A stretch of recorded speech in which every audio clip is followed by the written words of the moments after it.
நம்ம இப்போ கடுகு பொடி செய்ய போகிறோம்.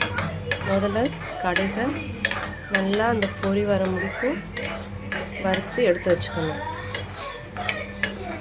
நீங்களே பார்த்தா தெரியும், அந்த கடுகு வெடிக்கிற சவுண்டு தெரியும்.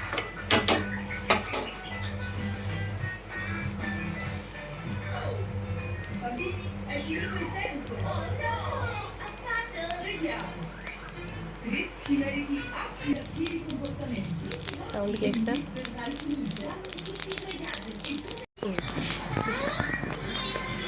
அடுத்து வர கொத்தமல்லி போட்டுக்கணும் கொஞ்சம்.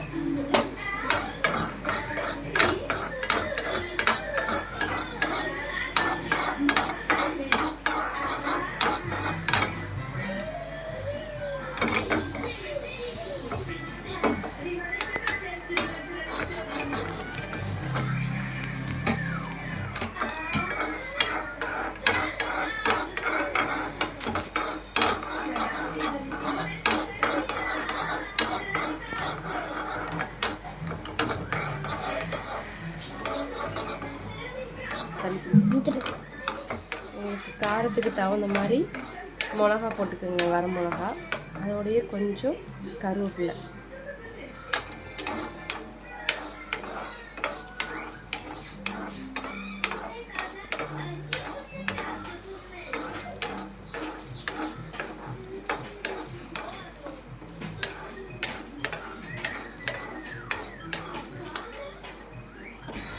அவ்வளோதான். இப்போ நம்ம கடுகு பொடி அரைக்கிறதுக்கு எல்லாம் எடுத்து வச்சாச்சு. கடுகு,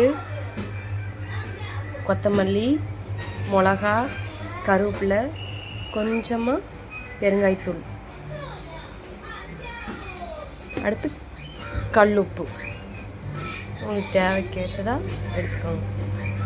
அவ்வளோதான். இப்போ நம்ம அதே மிக்சியில் அரைச்சிட்டு வந்துடலாம்.